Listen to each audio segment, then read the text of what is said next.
Big பாஸ்ல இந்த வார கேப்டன் டாஸ்க்ல முத்து, ஜாக்லின், விஜே, விஷால் இவங்க போட்டி போடுறாங்க.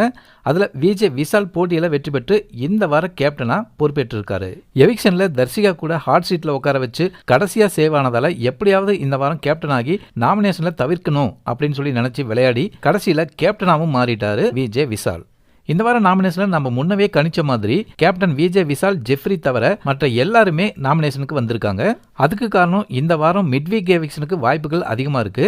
மிட்வீக் எவிக்ஷன் போக வீக்கெண்ட்லயும் ஒரு எவிக்ஷன் பண்ணுவாங்க. 2 எவிக்ஷன் பண்ணாலும் இல்ல ஒரு எவிக்ஷன் பண்ணாலும் இந்த வாரம் ரஞ்சித் வெளியில போறது கன்ஃபார்ம் ஆயிருக்கு. 2 எவிக்ஷன் இருந்தா ரயன், அன்சிதா, ராணவ் இவங்க 3 பேர்ல இருந்து ஒருத்தர் வெளியில போகிறதுக்கு வாய்ப்புகள் அதிகமா இருக்கு. ஏன்னா அடுத்த வாரம் ஃப்ரீஸ் டாஸ்க் நடக்கிறதுக்கு. ஃப்ரீஸ் டாஸ்க்ல 11 பேர் தான் இந்த வீட்டில் இருப்பாங்க. இப்போ இந்த வீட்டில் இருக்கிற எல்லாருக்குமே அந்த டாஸ்க் வரையும் இருக்கணும்ன்றதான் ஆசையா இருக்கு. எப்படியாவது அது வரையும் போகணும் அப்படின்னு சொல்லி தான் ஆசைப்படுறாங்க. இந்த வார எவிக்ஷன்ல ரஞ்சித் மட்டும் வெளியில போனா போதுமா இல்ல இன்னொருத்தரும் வெளியில போகணுமா? அப்படி போறதுனா யார் போகணும்? உங்க கருத்தை கமெண்ட் பண்ணுங்க.